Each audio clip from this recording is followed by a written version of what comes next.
안녕하십니까. 강남 단과 캠퍼스에서 영어를 가르치고 있는 정여름입니다. 여러분들 well begun, half done. 시작이 절반이라고 하죠. 이미 이 영상을 보고 계시는 여러분들은 뭔가 결정을 하고 영상을 보시는 거잖아요. 저는 절반은 왔다고 생각합니다. 결정을 빠르게 한 상태이기 때문에 남들보다 훨씬 앞섰다는 거 여러분들에게 꼭 강조드리고 싶습니다. 저 또한 여러분들과 마찬가지로 이제 편입에서 가장 부담스러웠던 게 역시 어휘거든요. 어휘를 공부할 때 내가 아는 게 있고 그리고 익숙한 부분이 있거든요. 근데 대부분의 학생들은 내가 익숙한 부분을 보통은 안다라고 착각을 합니다. 그래서 시험장에서 보통 실수가 많이 나오는데 어떤 단어를 봤을 때 내가 이 단어를 0.5초 만에 정확하게 뜻을 이 워딩을 알고 있냐를 제가 계속해서 테스트를 했던 것 같아요. 그래서 이제 저도 당연히 안 외워진 단어가 있었을 거 아니에요. 그런 단어들 같은 경우는 메모장에다가 써두고 이동할 때마다 그리고 잠들 때마다 틈틈이 계속해서 보면서 모르는 어휘는 그래도 이틀 안에는 어떻게든 다 암기를 하려고 노력을 했던 것 같습니다. 그래서 이제 이 부분이 좀 익숙해지다 보면 이제 하루에 단어는 적게는 500개, 많게는 1000개 정도도 계속해서 좀 볼 수 있는 수준이 좀 됐었던 것 같습니다. 외국에 살다 온 학생이었는데 영어에 대해서 이미 상당한 실력도 있고 정말로 언어적 센스가 뛰어난 학생이었는데 정말 본인을 낮추고 겸손하게 하나하나씩 공부한 학생이 있었습니다. 그 학생 같은 경우는 되게 질문이 좀 많았거든요. 아침, 점심, 저녁 이렇게 시간을 가리지 않고 하루에 질문을 많게는 10개까지 하는 학생이 있었어요. 그 학생이 정말 뛰어난 학생이고 잘하는 학생인 걸 알고 있는데도 정말 하나하나 체크하면서 공부하는 모습이 정말로 좀 인상 깊었고 그런 학생은 당연히 이제 가르치는 입장에서는 절대 귀찮지 않습니다. 오히려 더 고맙고 내가 이 학생을 위해서 뭐라도 하나 더 해줘야 되겠다 이런 생각이 들거든요. 그래서 이제 그런 학생이 기억이 남네요. 여러분들도 공부하실 때 혹시라도 뭔가 궁금한 게 있을 때 제가 좀 귀찮게 하지 않을까? 절대 그런 생각하지 마시고요. 언제든지 궁금한 거 있으면 저한테 좀 질문해 주셨으면 좋겠습니다.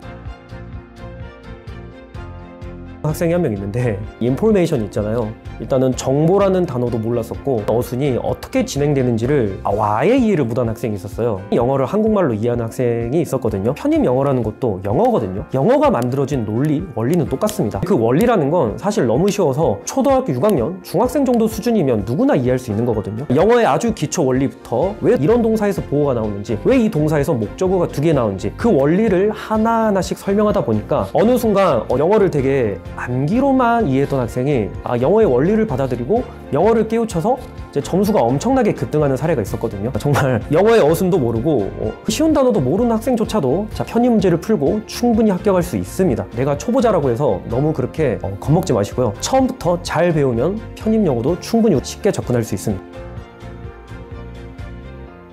인텐시브 리딩과 익스텐시브 리딩이 있는데 우리 뭔가를 집중적으로 읽어야 될 때가 있고 뭔가를 광범위하게 읽어야 될 때가 있습니다.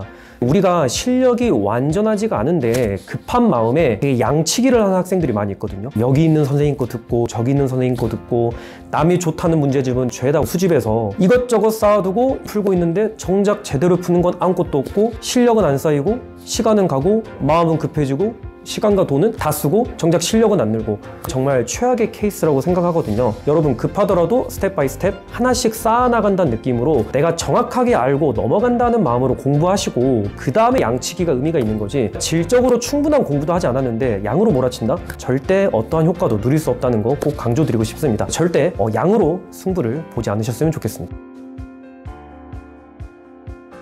현장 강의의 장점은요, 여러분들의 상태를 바로 확인할 수 있다는 겁니다. 좋은 수업이라는 건 여러분들을 이해시켜주는 게 당연히 좋은 수업이잖아요. 자, 근데 인강 같은 경우는 사실 내 수업을 듣고 있는 학생이 정확히 누구인지를 모릅니다. 그러니까 중위권 수준의 수업을 대부분 할 수밖에 없는데 현장 강의 같은 경우는 여러분들의 질문을 즉석에서 받고 그리고 여러분들의 상태를 확인해서 여러분들이 어디를 모르고 어디가 궁금한지를 속 시원하게 긁어줄 수가 있다는 겁니다. 인강 같은 경우는 사실은 따라가야 되는 거잖아요. 근데 현강 같은 경우는 여러분들이 직접 질의를 쉬는 시간에 하고 제가 여러분들의 상태를 파악해서 바로 여러분들이 어디가 궁금하고 아픈지를 정확하게 진단을 해서 그 다음 시간에 바로 효율적인 어떤 해결책을 줄 수 있다는 거죠. 쉽게 말하면 좀 비유를 들고 싶은데 이제 우리가 점수가 안 나온 학생을 환자라고 생각을 해보면 제가 여러분들이 어디가 아픈지를 판단하고 거기에 맞는 처방전을 드려야 되는 거잖아요. 형광은 여러분들이 어디가 아픈지를 제가 정확하게 판단할 수 있고 거기에 대한 해결책을 바로 줄 수 있고 그 해결책을 여러분들이 이해해서 저한테 다시 질문을 할 수 있고 그러면서 성적이 금방금방 늘어나가는 거거든요. 그래서 우리가 뭔가 궁금한 게 많은데 해결이 안 되면 진도가 잘 나가지 않는 학생들, 그리고 답답한 게 많이 쌓여서 더 이상 실력이 늘지 않는 학생들은 아무래도 형광이 인강보다는 좀 훨씬 유리하지 않을까 그렇게 생각하고 있습니다. 네, 여러분들 일단은 편입 영어를 정복하려는 큰 결심을 하신 거 정말 응원 드리고 싶고요. 지금 아무리 먼 길이라 할지라도 기초부터 차근차근히 원리를 쌓아 나가다 보면 어떤 누구도 정확하게 잘 풀 수 있는 게 결국은 편입 영어입니다. 편입 영어에 대해서 막연한 두려움을 절대 갖지 마시고요. 원리를 정복하시면서 차근차근히 저와 편입 영어를 한번 정복할 수 있으면 좋겠습니다. 자, 여러분 화이팅입니다.